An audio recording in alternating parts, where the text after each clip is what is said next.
अध्यक्ष महोदय, पिछले 2 दिनों से देश की राजनीति में महिला आरक्षण और नारी शक्ति वंदन अधिनियम को लेकर एक नई बहस छिड़ गई है। जैसा कि हम जानते हैं, संसद द्वारा इस ऐतिहासिक विधेयक को पारित किए हुए काफी समय बीत चुका है, लेकिन इसके क्रियान्वयन की कछुआ चाल ने अब कई सवाल खड़े कर दिए हैं। विपक्ष और सामाजिक संगठनों का यह आरोप है कि सरकार ने कानून तो बना दिया, लेकिन इसे लागू करने के लिए जो शर्तें रखी गई हैं, वे वास्तव में इस अधिकार को अनंत काल के लिए टालने की एक सोची समझी रणनीति का हिस्सा है। विशेषज्ञों का कहना है कि महिला आरक्षण को जनगणना और परिसीमन से जोड़ना एक ऐसी बाधा है जिसे पार करने में कई साल लग सकते हैं। हालिया खबरों के अनुसार 2024 के आम चुनावों में भी महिलाओं को वह 33% प्रतिनिधित्व नहीं मिल सका जिसका वादा इस कानून के जरिए किया गया था। राजनीतिक गलियारों में यह चर्चा गर्म है कि क्या वाकई राजनीतिक दल अपनी सत्ता और सीटों का मोह त्याग कर आधी आबादी को उनका हक देने के लिए तैयार हैं।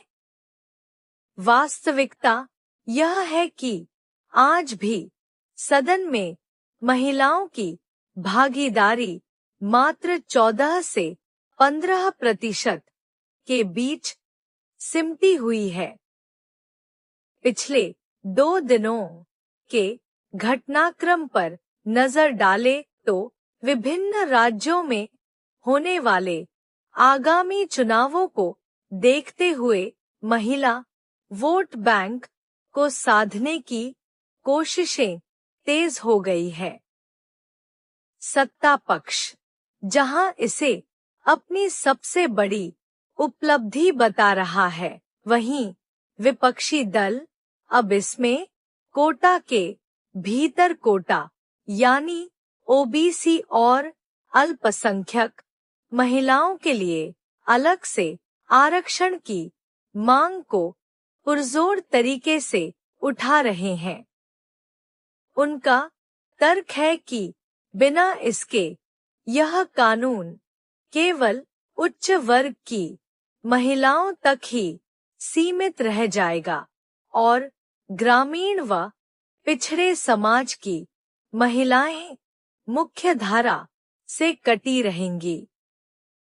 अंत में यह समझना आवश्यक है कि केवल कागजों पर कानून बनाने से सामाजिक न्याय सुनिश्चित नहीं होता। इसके लिए राजनीतिक इच्छा शक्ति और जमीनी स्तर पर बदलाव की जरूरत है।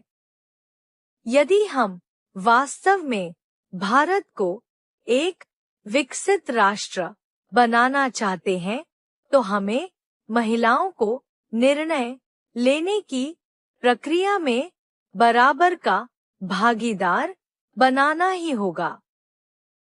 प्रक्रियागत उलझनों को दूर कर जल्द से जल्द इस अधिनियम को धरातल पर उतारना समय की मांग है।